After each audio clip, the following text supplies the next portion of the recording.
Hello and welcome to the Browns Blitz. Today is Sunday, May 24th. Does that sound right, Jeff? This is episode number 349. Yeah. I'm your host, Rod Bloom. Joining me is my brother, Jeff. Hey, Jeff, how's it going? Well, it's going pretty good now, Rod. Let's see. The last time we did a Sunday show, we had a whole bunch of people join us. See if that works today. Yeah, you never know. Maybe we'll have to see. So, but yeah, we're kind of catching up. We had to push back a little bit from our usual night, so we're going now and kind of. It's not like there's a whole heck of a lot going on right now, so no big deal, really. Right. But, yeah. Just the usual conjecture for this time of year. That's right. Yeah, definitely. So yeah, I didn't ask you. Are you drinking anything tonight or this afternoon? No. You know what? It's been raining all day, and I just didn't feel like making the walk. Going out to the refrigerator and getting something. So just I can't blame you. Well, I'll save the banner in that. I'm drinking this. I'm drinking this peach ale. Kristen picked me up a 4-pack of this peach ale. It's kind of that sounds good. Kind of a summery thing. Tastes nice and peachy. It's got some other stuff in it, apple and pineapple and stuff. So tastes pretty good. Mm-hmm. So just enjoying one of those, and cool. That's about it. So as everybody knows, we are part of the Fanatical Elves Network. So you can always catch us, on X and on YouTube, and of course on TikTok. And you can find us at Elves Network, ELFZ Network. So we appreciate you guys subscribing, especially on TikTok and YouTube if you haven't already. So not only catching the Browns Blitz, but the other shows within the network and the content that everybody puts out. So, yeah, Jeff, I guess Browns news. I mean, we've had some camps going on and things like that. Not a ton of news coming out of there, but Browns did sign a few guys following the rookie camp. They signed wide receiver Aaron Anderson, the 5'8" kid out of LSU, who I think impressed a lot of people. Good, probably good to give him a shot. He joins that crowded wide receiver room, which I think we'll get into a little bit more later. Right. Reed Carrico, linebacker. Saw a lot of people talking about him. I think he's the kid who said he was really excited about coming to Cleveland. That his dad or his family were Browns fans. Yeah. So that's pretty cool. It's always nice. Yeah. Good for him. And let's see, Marquise Watts, listed as a defensive end. He's more of a special teams guy. Browns signed him. So those were really outside linebacker.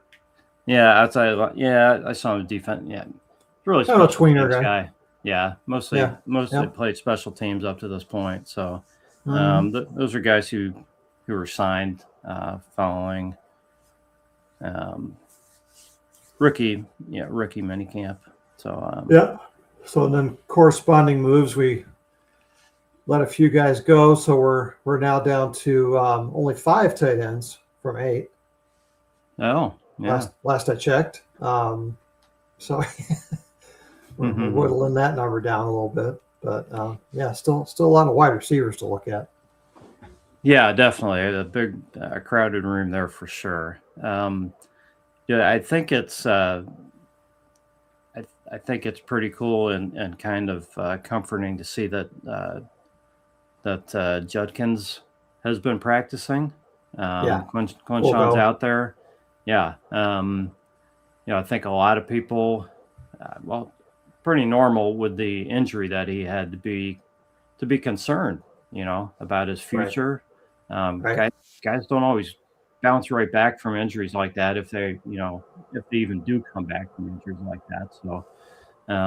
So that's definitely a big deal, Mm-hmm. that he's back Yeah. out there. Yeah. So, I mean, we've Really good talked to see. yeah, and kind of solidifies the running back room.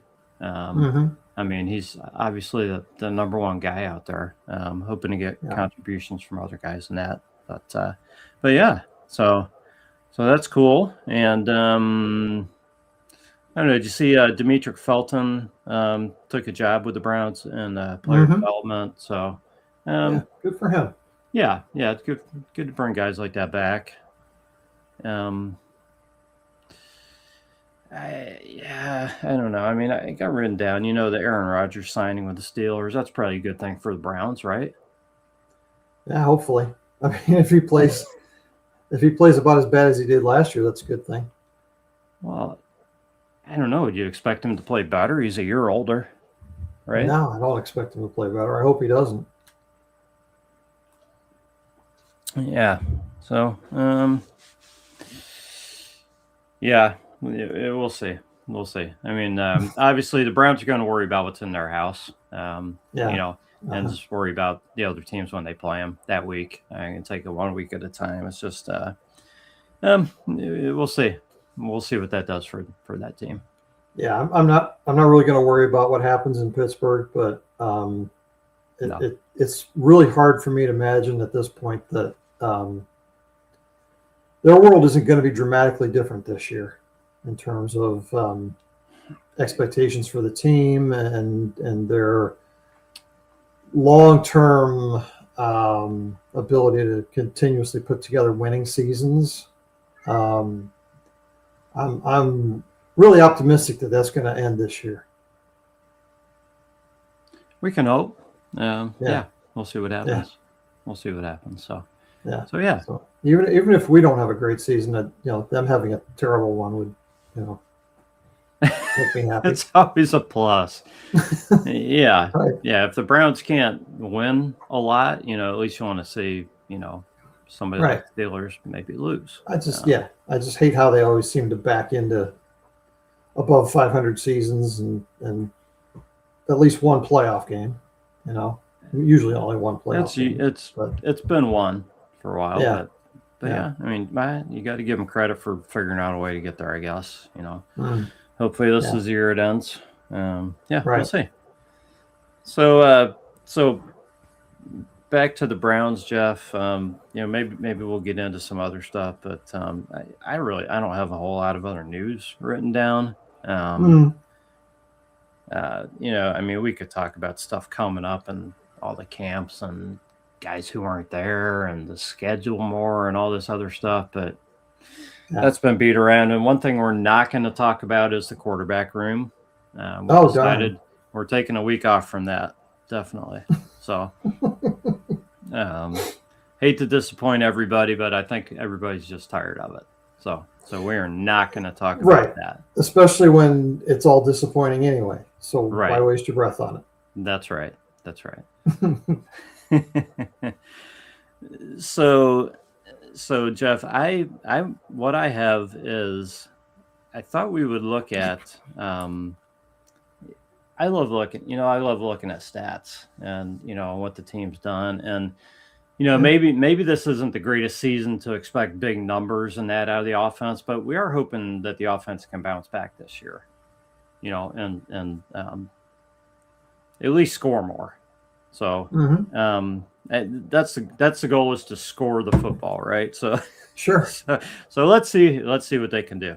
So I started doing a little bit of digging, and we've talked a lot on this show, and it's pretty widely known that this team historically has not boasted a lot of great wide receivers, right? Right. In their history.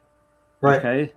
So I started thinking about it, and I started looking up, and I was kind of surprised at some of the stuff I found. Because I started thinking about, 1,000-yard wide receivers, 1,000-yard rushers, and then 3,000-yard passing quarterbacks, And then quarterbacks who passed for 20 touchdown passes in a year. And what is the most rare out of those? And I was kind of surprised. So don't quite know how to tackle this, because some of these I just went like in the past 10 years, and some I went back a little bit further. But in the past, let's just go to the past 10 seasons. Which of those do you think is the most rare to happen? Well, we've had quite a few 1,000-yard seasons. I mean, when you think about Judy did it, Amari Cooper did it twice, Beckham and Landry did it the same season, right? I think that's within the last 10 years.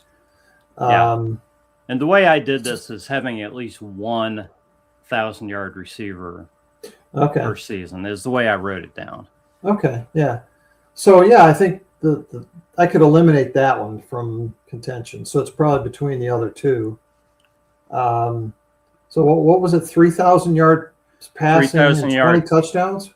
Passing, or 20 touchdown passes. And then I've also got 1,000-yard rushers and 10 rushing touchdowns in a season. Okay. Wow. Yeah, geez. I'm thinking that there probably wasn't a whole lot of 20 touchdown seasons. I think Baker did it once, right?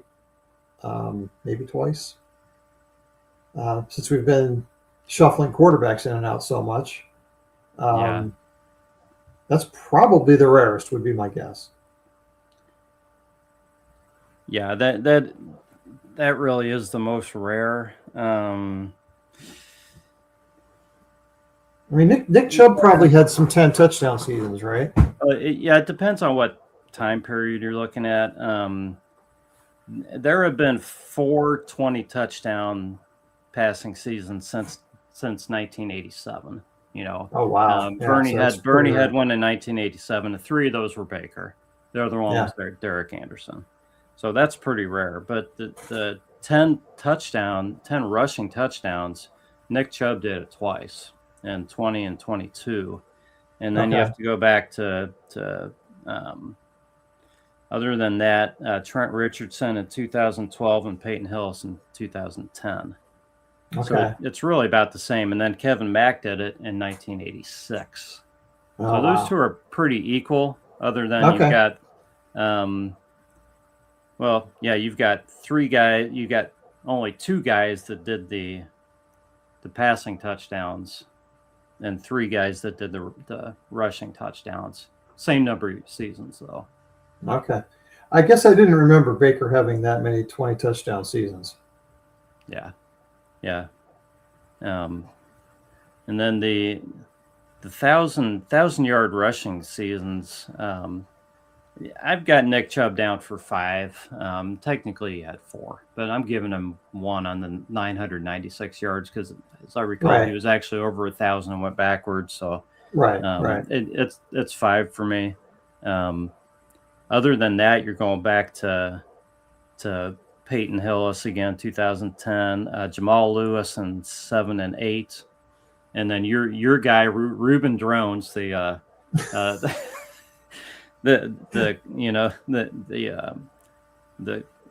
that you always have to pull out of a hat to answer the trivia question.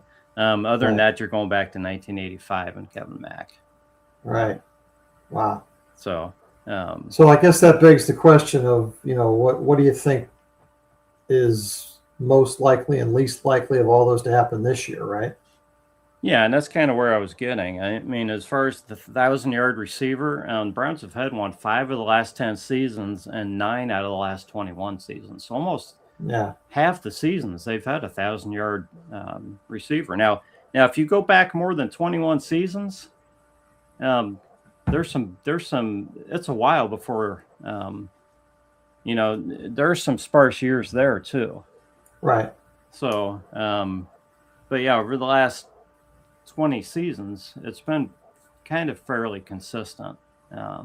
Yeah. To where passing is kind of where it's at in the NFL, right? So, and I think, and I think the thing is, 3,000 passing yards and 20 passing touchdowns. I mean, and that's by one guy. Obviously, that's not a team you're not stat. aggregating them. Yeah. Just like obviously a 1,000-yard receiver, Mm-hmm. but you just think of other teams and how easily other teams put these stats up on offense. Maybe not the 1,000-yard rusher. I don't think a lot of teams have that consistently. But the 3,000 and 20 touchdowns, there are teams probably do that have a guy do that, almost every year, Yeah. And the Browns have done it. That goes to how inconsistent our quarterback play has been. Right. It's that hard for it to happen, right?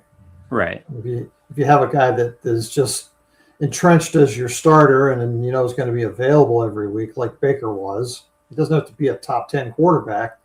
He just has to have availability and a functional offense, and he can get the 20 touchdowns. That's right. Oh, Jeff, I've been neglecting the comments. We've been going on here, and we got a bunch of comments here. So okay, let me see here. So let's get to these.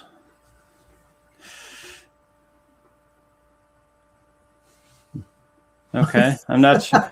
Yeah. Well, let's. Yeah, we really hope that Miles doesn't hurt himself or anybody. I wasn't aware he was in town, and why would he come in for the Cavs game? I mean, they're about their worst basketball playoffs right now. Yeah, they are. They are. Yeah. Yeah, James. Josh James Gordon, definitely a tragic story there. That that just it reinforces that eras are important. Timing is everything in life. Yeah. In today's atmosphere, smoking a little weed is nothing. Right. Right. If Josh Gordon was playing today, he probably would have stuck around. Yeah, I think so. And he'll light it up. He'll light it up. Yes. Very true. Very true. Yeah. Jeremy, time-honored tradition. Sorry, Jeremy, we're getting to that one a little bit too late to catch the context. Right. How many touchdowns did Touchdown Tommy have? I'm going to say less than 10. Yeah. But yeah. One good year. Yeah. Right? Well, Tommy Vardell, one good year, maybe? I don't remember if he even had one good year.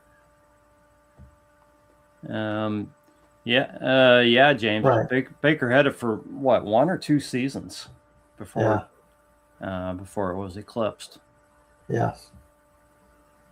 Our Gordon is still fast, still smoking. You guys are on fire today. I'm sure he's still smoking. The fast part, I don't know. He's still smoking. It might have slowed him down a little. So James has Judkins having 1,000 yards this season. It's probably a safe bet. I would think that's a good one. I like that. Yeah. So I guess, James, the question is of the 4 candidates in the wide receiver room. Oh, Dwayne Bowe, right? And the exercise bike. Dwayne Bowe sighting. Wow. These guys they saved up their comments from last week. Oh man, this is great. And we're not done. So Thaddeus Lewis. Of the 4 candidates in the wide receiver room, and I'm saying the most likely would be obviously Casey Concepcion would be probably the most likely to hit 1,000 yards. I think he'll be a high usage guy this year. Jerry Jeudy, Denzel Boston, and Harold Fannin. I'm going to count him as a wide receiver, right? Of those 4 guys, which is the most likely to eclipse 1,000 yards this season, and how many of them can get there? Could this be a season where we see 3 guys have 1,000 yards? Well, I don't know that's ever happened in our history. 3? How often has that happened on a team? I don't know if it's happened in NFL history. Well, probably has. It probably has. If you think of like I'm thinking maybe the Rams back when they were the crazy when they had. Yeah, I'm thinking the Rams may have done it way back when they were the greatest show on turf. Right. They had probably 3 guys may have done it, but not something you see very often. So somebody needs to research that and let us know in the comments. Yeah, let us know. I'm thinking we've got a good shot at 2 of those 4 guys doing it this year. If we can get any kind of quarterback play. Yeah. Oh, okay. Well, James is going another direction here. Bond.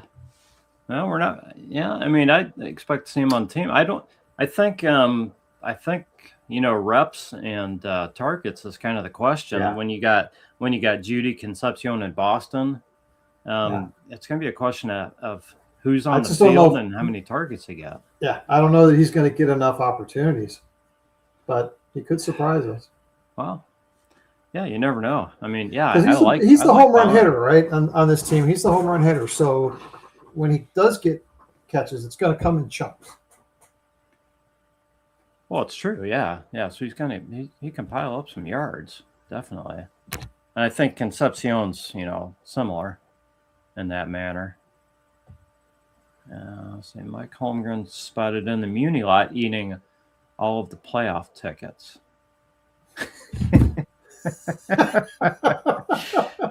That's a good one. Wow, you guys today. So I just did the math. You need 59 yards per game to make it 1,000-yard receiving season. What would you set the over under for wins with the schedule? Oh boy. Yeah. For a decent team with average quarterback play, this schedule is very easy. For the Cleveland Browns, we're underdogs every week. Yeah, I mean, what's Vegas headed at? What, 5.5, or was it lower than that? I'm not sure. They hit it at 5.5, or I don't know if we're thinking it should be higher than that now due to the schedule. Is that up from last year, or is that about the same? It's about the same as last year. Probably about the same. Yeah, I don't think it's. Yeah, I don't think it's more than a game different. If it is a game different. Yeah. So I mean, nobody really expects us to do well this year. The easy schedule should help, but it's really going to boil down to, can this offense score points? That's what we're talking about, and where are those points going to come from? So it's Judkins being the workhorse ball carrier, and it's a couple of receivers who can give us consistent games. If we get guys who can put up a few 100-yard games here and there, somebody only has to average 59 yards per game to get to 1,000. Right. So yeah, I think it's reasonable to expect that with the talent that we now have in the receiver room and at tight end, that we should be able to consistently move the football this year.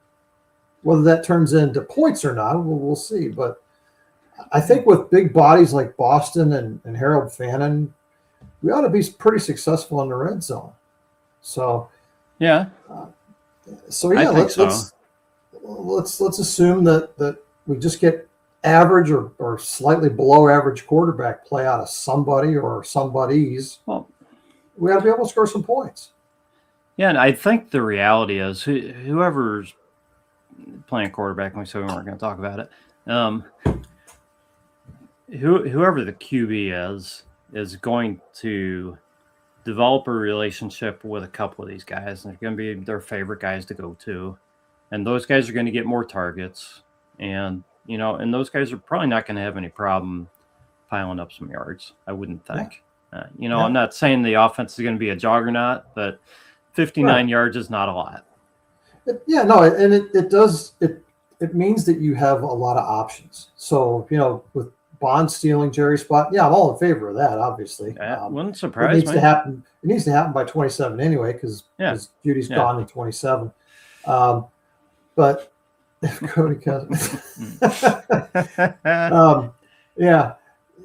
The only thing that concerns me with Jerry Jeudy is with all of these other guys, is he going to become an attitude problem for this team because he's not going to be the star. And if that's the case, then he could derail the room pretty easily with all these young guys. But ultimately, if he can be any kind of professional, he's got a chance to have a really big season because these guys are going to divert some of the attention from him. I think so. I mean, they took Boston and Concepcion high, but you don't expect your two rookie wide receivers to come in and just take over. Your veterans should still be the leader in that room. Right. While these guys get their feet wet and develop and learn what they're doing at the NFL level. So Jeudy should have a role this year. Absolutely. If he messes up and doesn't play well and cops an attitude, that's 100% on him. I think the team should really be depending on him to help these guys along this season. Definitely. Of course. Yeah. And if you look at where he is contract wise and in his career, he needs this to be a big season. After what happened last year, he needs this to be the type of season that gets him his next contract, whether it's here or someplace else. So he can choose to be angry or disappointed or whatever if he doesn't get enough targets to do that, or he can maximize the opportunities that he gets and put together a season where he demands the ball. I think you're right. Concepcion is going to be that guy that our quarterbacks will look for in terms of his ability to separate and find spots that they can make easy completions.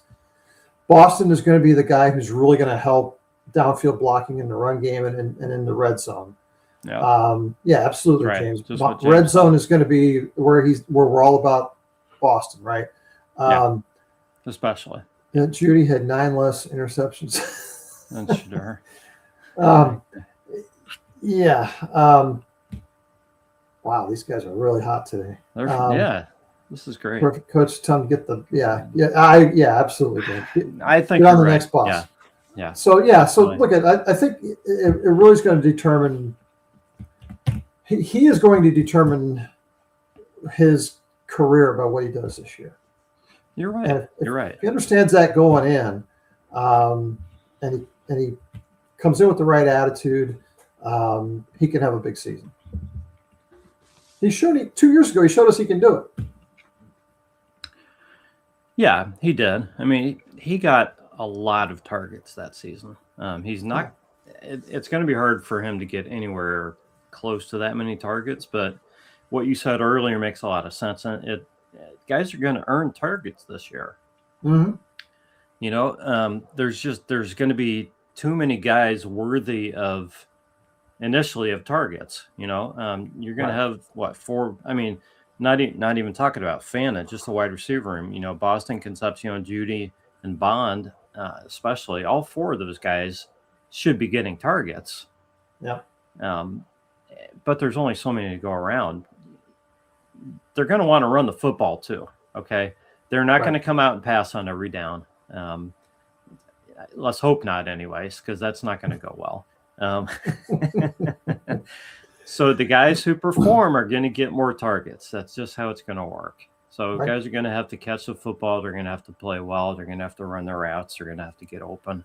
That's just how the game works. Let's see. Got another one.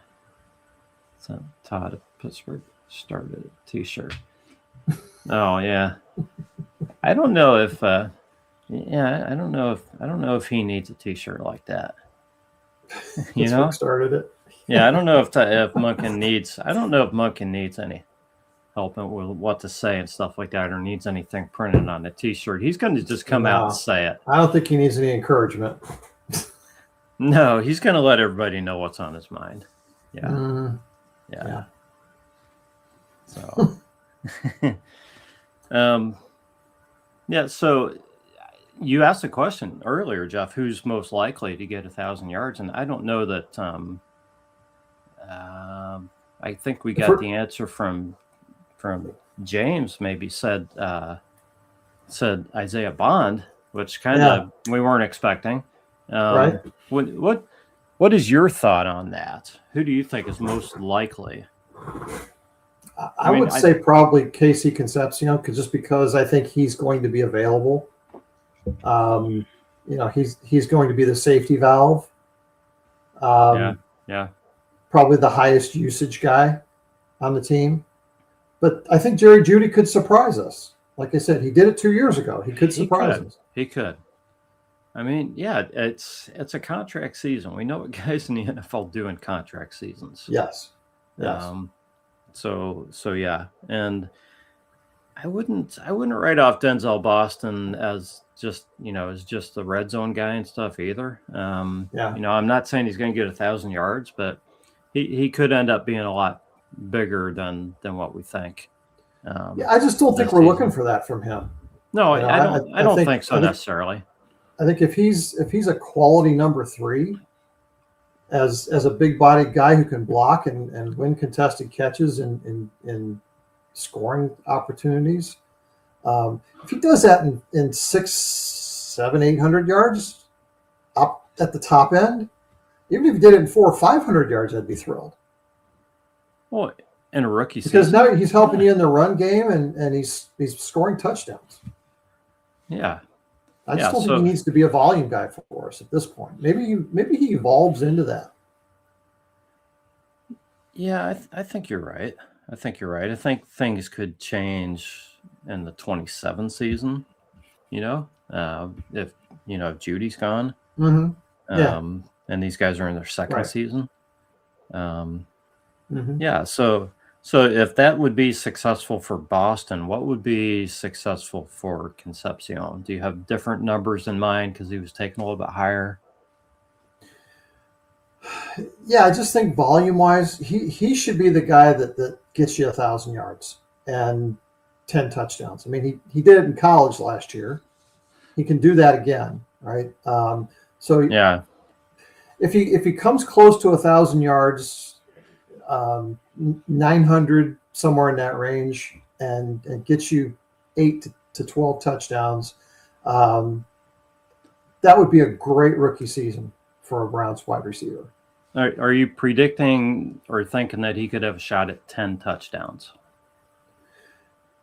I mean, again, the share of targets is going to be big, but I think it's possible because of his ability to be evasive after the catch, and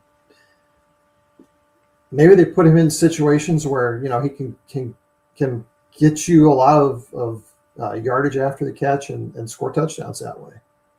I don't think he's going to be the guy that's going to be the Isaiah Bond and score touchdowns on go routes, right? But if he's in a favorable spot.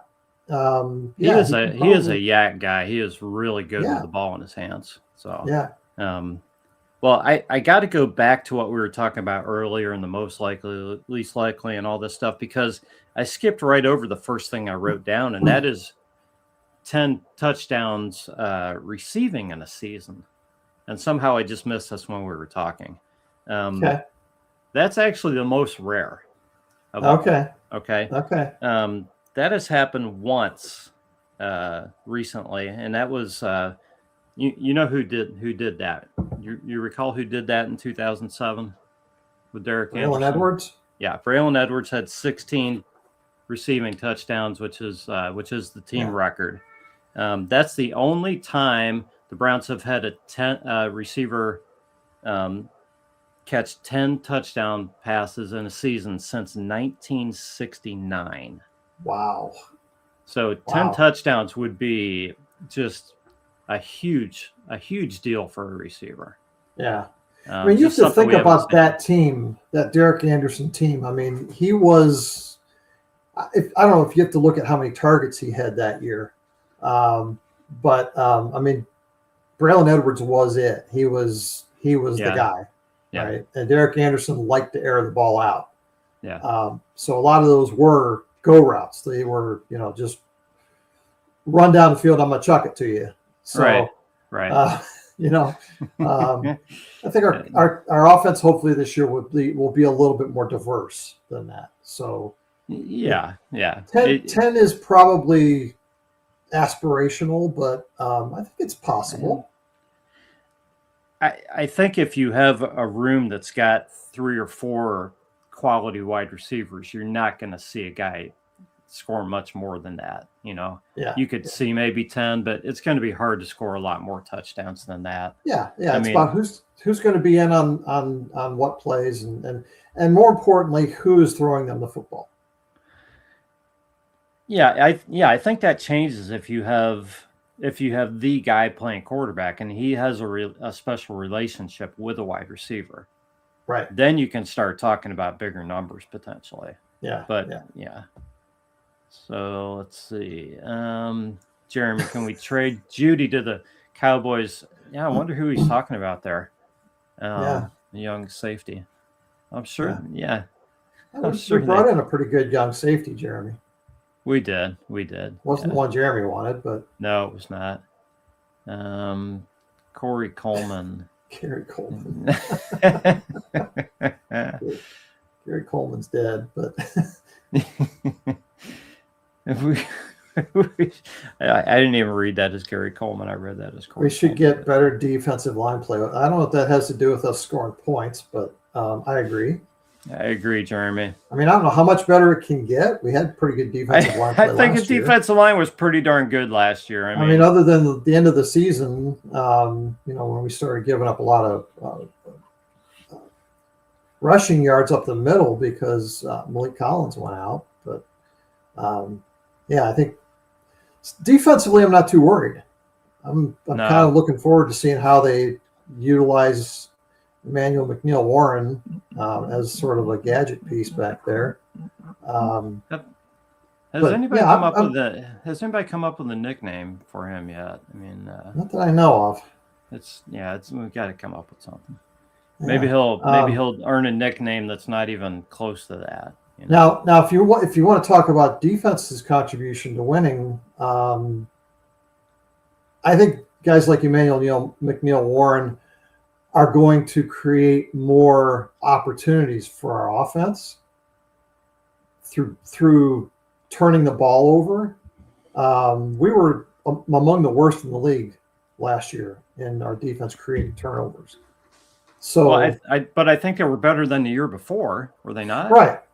But there's an area where the defense can really make a big difference in terms of us winning and losing games is by creating a lot more turnovers. And Emmanuel McNeil-Warren is really good at that. So, that will help our offense a lot. I think that's what they liked about him. I mean, not that there's nothing else good about him, but when you look at the safeties, and how many good safeties were in this class, I think that's one of the things that made him stand out. Yes. And that's probably why they wanted him and, why they didn't consider taking Jeremy's guy or one of these other guys or waiting another round or two to take another guy that maybe wasn't too much of a drop off in other areas. They're looking for turnovers. Those are the two things that we really were lacking in our secondary: turnovers and size. And he gives you both. Yeah. And you can use him in a bunch of different ways. So that should dramatically improve our ability to force turnovers. And good teams do that. Yeah. I wasn't going to bring up Johnny. Johnny, I don't know if you saw it, Jeff. Did you see Johnny's MMA fight? Oh, no. He was in an MMA fight, and honestly, it looked like he was beating up his little brother. He actually won this fight, and I'm thinking, who is he fighting against that he actually won? I don't know who this guy was. I watched it with the sound turned down on X, and he beat the guy in 44 seconds. He had him pinned down, and he's punching him in the face, and the guy tapped out or whatever. They ended it, and I'm thinking, who's losing to Johnny Manziel in MMA? I don't know. Oh my gosh. But he's not getting number 2 back. Yeah. But yeah, thanks for Raul. I wasn't gonna bring him up, but I don't know if he that was would pretty even need a funny. full cocktail napkin to write up his resume. He might not. He might not. Yeah. Yeah. So Good stuff tonight, guys. yeah, you guys are great. This is probably the first show where the comments have carried the show for us, and we For appreciate you sure. guys. We You guys needed have it been great. today. Yeah. Yeah.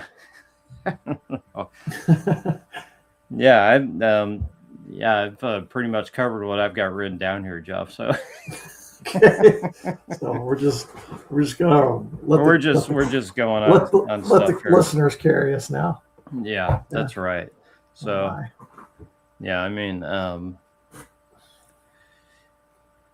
you know what? It's the exciting time of year. We can be optimistic about all these guys, and what they'll do in the fall. Realistically, it's not going to be a season where we see a huge amount of contribution from any of these guys. I don't think. I mean, just because we're still going to be figuring things out. Any of the wide receivers, you mean? Yeah, we have to figure out our offensive line. We have to figure out the quarterback. There's so many things that we're trying to figure out still. There's a chance that can all gel at some point, and you peel off some wins with this easy schedule. But more realistically, it's just about having answers and knowing what we need to do to really compete in 27. I think, and I'm happy with it. I'm fine with that. We're always working a 3 to 5 year plan here. I think that the organization wants to win games this year. I think the front office believes that this roster is good enough to win. Some people believe that we have enough quarterback talent to win. I don't, but time will bear that out. I think we'll see. I think it depends who plays, and I think it depends on how quickly the offensive line gels, and and then beyond that, it's the game plan. It's how well does the running game come along, behind the new offensive line, and how much does that open up the passing game for you, and how well does the quarterback get the ball to these receivers?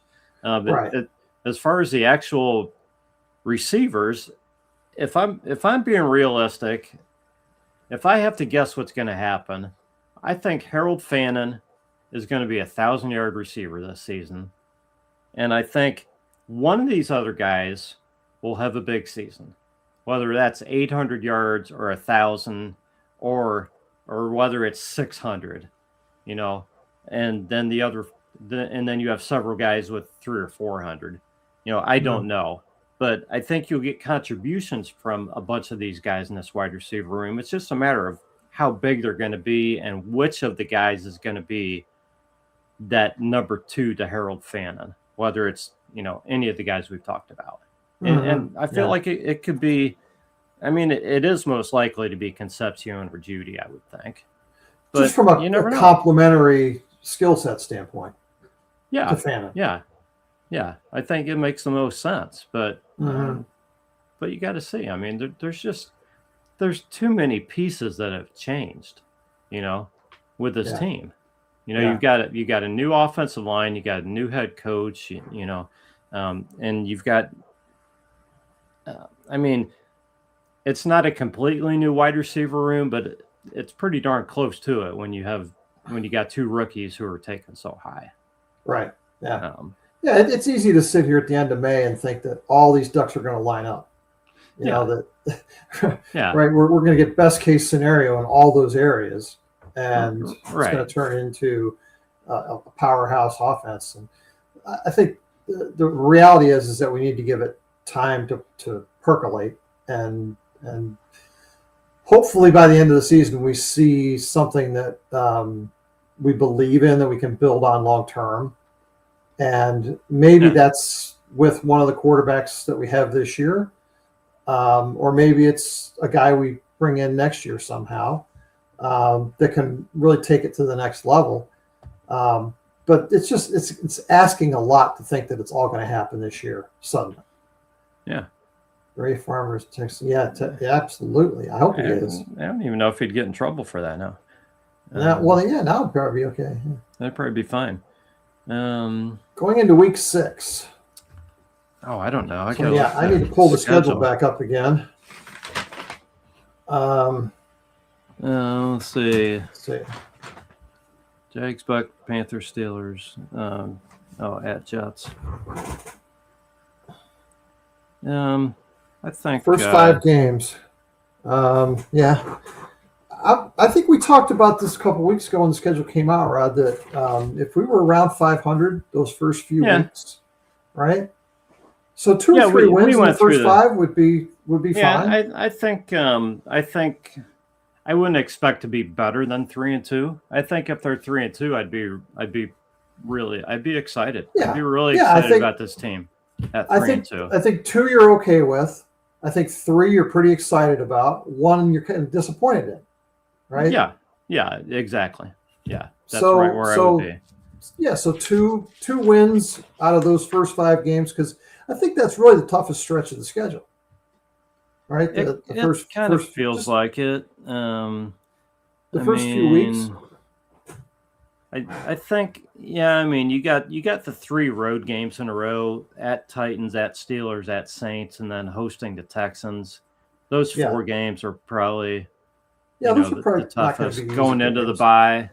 But other than that, the beginning of the schedule is probably the roughest. Titans and the Jaguars are the 2 best defenses that you're going to face this year.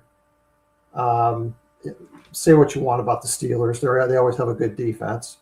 So facing a couple of pretty good defenses in those first 5 games, and 3 road games out of 5, I'd be real happy if we won 2 games out of those first 5, and we're coming into the home game versus the Ravens, and feeling like we at least know a little bit about what the team's capable of.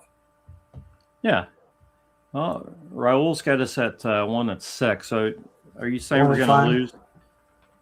Oh, 1-5. Sorry, 1-5. So he's going through week 6. I'm curious who he thinks we're going to beat in those first 6 games. Yeah, because I see 2 guaranteed wins, because we're going to be at the Ravens game, so that's a guarantee, and we're playing the Steelers on a Thursday. That's pretty much a guarantee too. Right, so we got to have at least 2 wins. We can hope.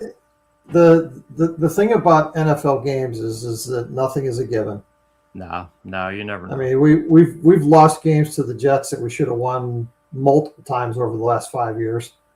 They're a terrible football team, but we tend to not play very well against them.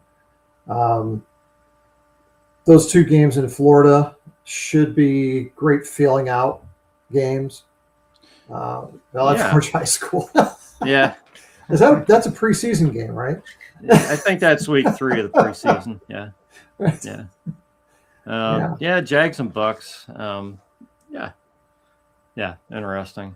I think you don't necessarily have to use those first 5 or 6 weeks as a gauge for the whole season, because I do believe that there will be a learning curve for this organization, for the team, that you want them playing their best football in that home stretch, around the bye week and after, when they start to get their legs under them. That's when you can really measure what this team is made of in 26 and where we're going. Right. And you know what, Jeff, I would think I would feel the same way, even if they were bringing back the same coaching staff, just because of the changes in the players, especially the offensive line. I wouldn't expect this offensive line to come out firing on all cylinders week 1, and then coming out with 2 rookie wide receivers and not knowing who's going to be throwing them the ball. I would expect a couple weeks at least. That would have just given us a little bit of consistency in terms of the approach, the playbook. Guys knowing where to be, that kind of thing. At least being told, yeah.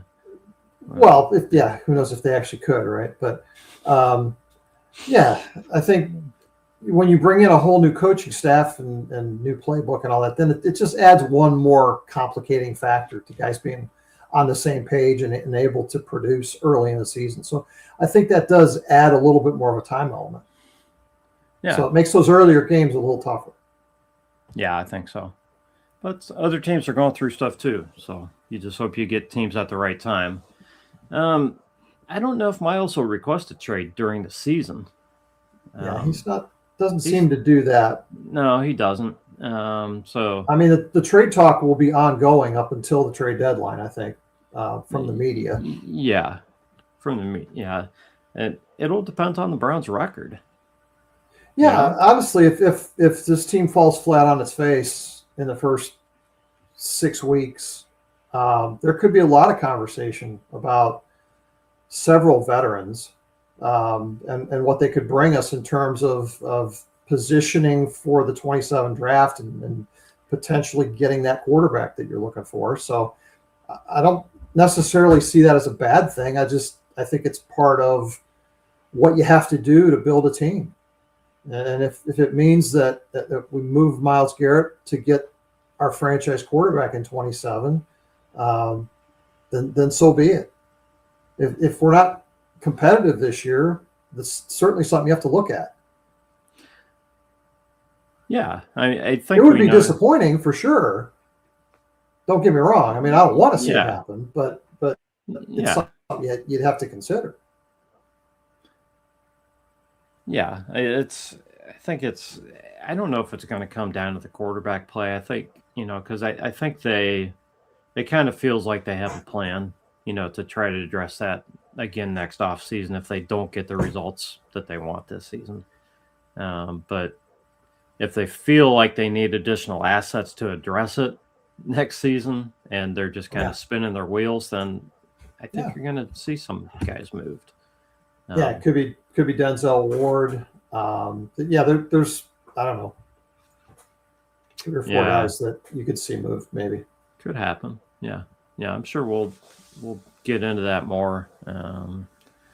Maybe in the off season, or maybe we'll wait till talk about it during the season if it seems like it needs to be talked about. Yeah, I think it just goes back to what we can take from the early games and the schedule.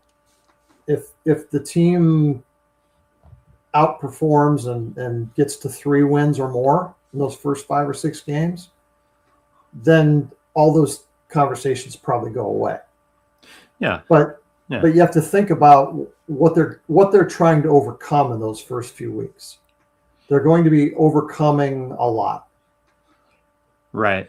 But if they can, then great. And it sort of sets you up for the potential to have a really good season if you can do that. If not, then it becomes, okay, well, what's that next bunch of games about? If you sort of slog through the first 5 or 6 weeks, then the next 5 or 6 weeks becomes, okay, well, now we really have to look at our young players. Right. Guys who might not be playing as much. Maybe that's when you start seeing a lot more of Isaiah Bond and a lot less of Jerry Jeudy. Yeah. So, Jeff, what's most important, at least from a perception standpoint, these first 3 weeks or 3-4 games, whatever, of the regular season? The view that people have of how Todd Monken's handling things in the team, or is it the way the offensive line's coming together and how that is going to hopefully project and push the offense? Or is it the way that the rookies are coming along and the future that the people can see from guys like Concepcion and other guys? Or is it something else? How are the fans going to judge the team, or how is the I would say the fans probably. The fans? Yeah. I mean, the fans tend to really judge this team on wins and losses, I think. And quality wins and ugly losses, to make it even more specific. If you win and the team doesn't necessarily play all that well, but the ball bounces your way.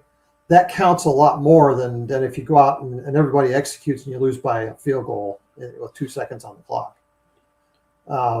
Right. Todd Monken has said it. How do you change the culture? How do you change the expectations? You have to win. It really doesn't matter how you do it. So, yeah, I think all the above, right, have to happen. The coaching staff has to. Thanks for joining us, Raul. Yeah, thanks, Raul. I think the coaching staff has to perform minor miracles to get everybody lined up and playing as a unit in the first few weeks. And if they do, then they deserve a shit ton of credit for doing that. Yeah. If it comes later in the season, okay, then that's kind of being realistic about the expectations for them. If it never happens, well, then we're probably looking at another house cleaning. So, yeah, I think that's kind of where I was going to, is not toward the house cleaning, but what would fans and maybe the organization like to see most early on to kind of hang their hat on, if the wins aren't necessarily piling up, but is it the fact that, oh wow, we've really got something in Todd Monken, or is it the offensive? We think the offensive line's coming together, or is it just the overall youth movement, and we've really got guys that are going to get there at some point? I think it piggybacks on last season that we had some really talented young players added to the organization, and they did it again this offseason. And we want to see those guys have the same kind of impact as the guys last year did, which I've said before, I think is going to be hard. I think it's going to be hard for them to have as much impact. Yeah. Just because of the positions they play and everything, right? So I think if they have anywhere close to the kind of impact that the rookies did last year, that's going to excite the fans about the future. And we're willing to suffer through some 3-year plans as long as we've got young guys like that to be excited about. I think that's more likely to garner some interest from the fan base than one of our quarterbacks suddenly looking like a professional. Right. You know what I mean? Makes sense. Or is our head coach or play caller, whoever that ends up being by week 10, tricking the other team with really amazing gadget plays or something like that? I mean, yeah, that stuff's fun, but really what we sign up for is the number on the jersey, and are those young guys performing how we'd like to see them perform? Can we get behind buying a jersey for some of these young guys? Yeah, I think our expectations have to be realistic. I mean, it could just be flipped. I mean, maybe these receivers will really impress, and maybe we've got an offensive rookie of the year on the team. But if you're expecting Emmanuel McNeil-Warren to come in and do what Carson Schlesinger did last year, good luck, because that's a tall order. That does not happen every season. He can come in and play lights out, and he's still not going to equal what Schlesinger did last season. Yeah, I just don't see a way he has the opportunity to. Right.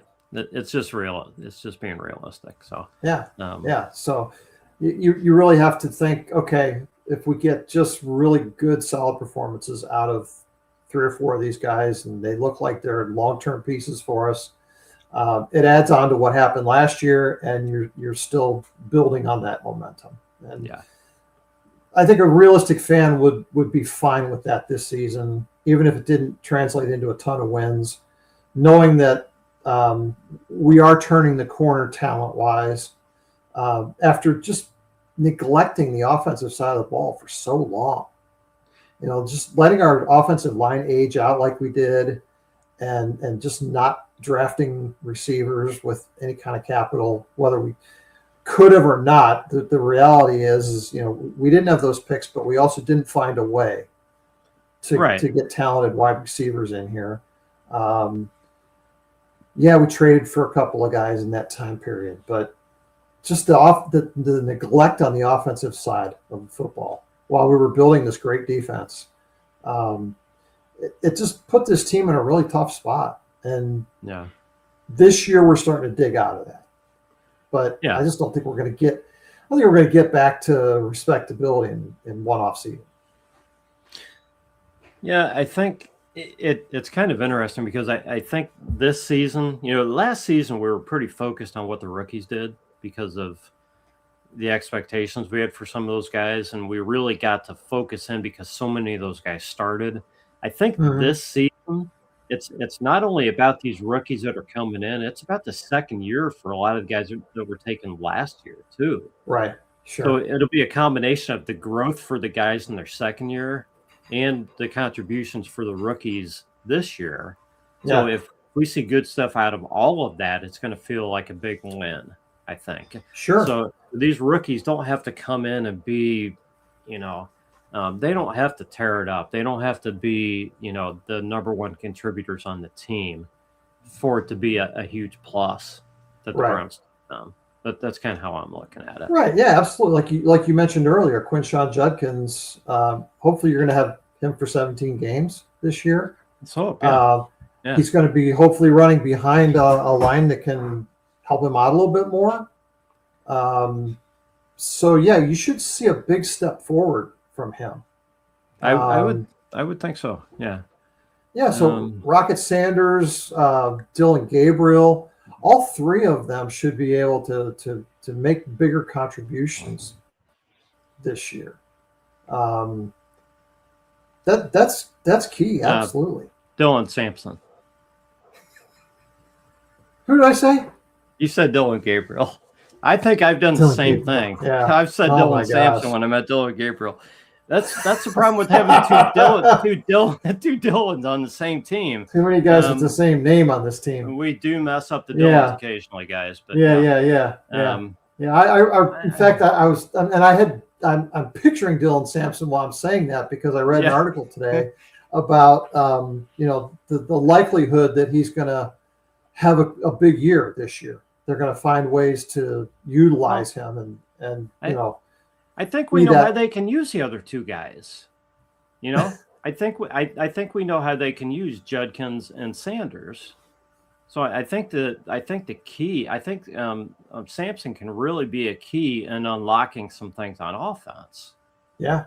If they can really utilize the strengths of all three of those guys, I think it could really help the offense.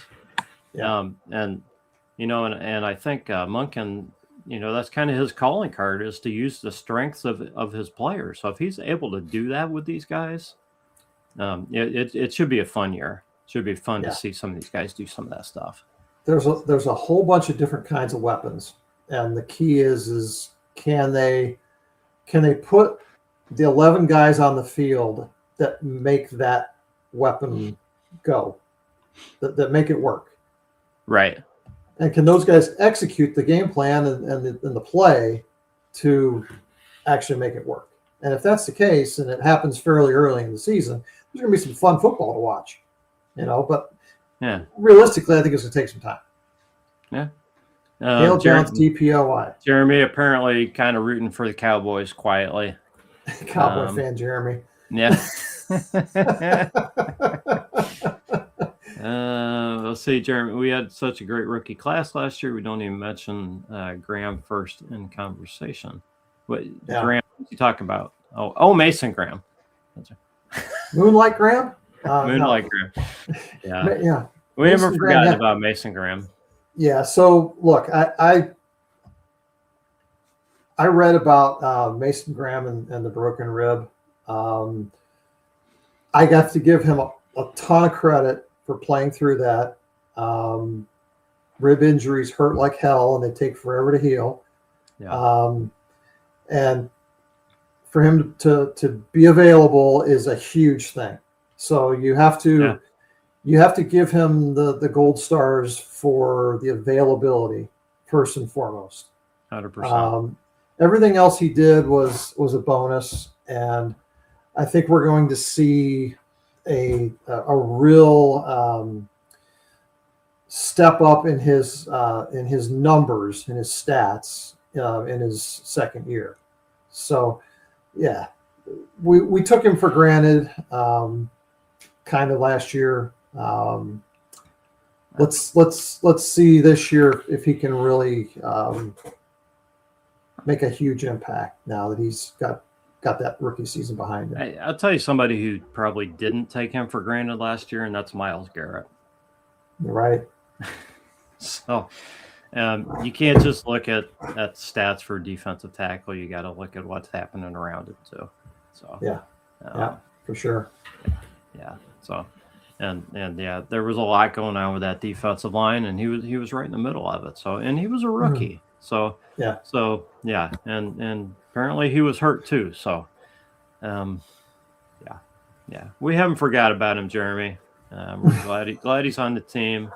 Yeah, and yeah, all right.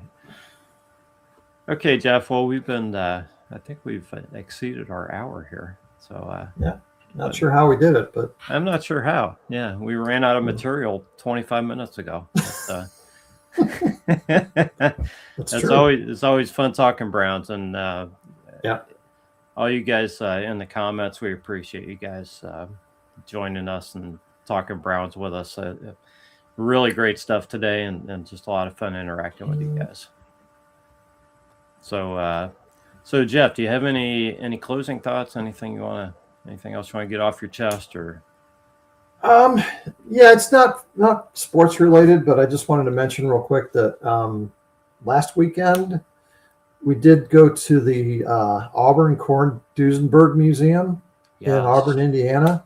Yeah. And if any of our listeners out there are car guys, I highly recommend that trip. You might remember me talking about the Baseball Hall of Fame a couple of years ago. And it was kind of a lifetime bucket list thing for me to go to the Baseball Hall of Fame, and I left there kind of lukewarm. Yeah. Auburn Korn-Duesenberg was not a disappointment. Not at all. It was 100% worth doing. I could have spent a few more hours there. So if any of you are looking for a weekend trip or even a day trip, I think you could probably do it. I highly recommend. So get out there and see all the wonderful things that we have within a day's drive of Northeast Ohio. Yeah, I was there with Ryan, my son. I don't know, 2-3 years ago. We just drove up for the day, went there, and just walked around that museum until we couldn't walk anymore. And I mean, yeah, it's incredible. There's just so many cool cars. Cars. I don't think you see cars like that other places.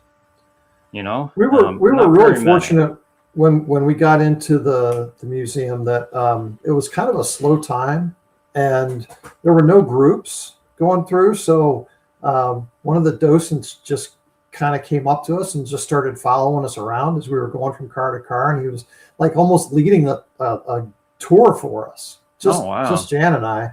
Nice. And yeah, it was really great. I don't know if everybody would get that lucky, but I could have easily spent a whole bunch more time there. And then next door, they have the other museum that we saw one day and then the other one the other day.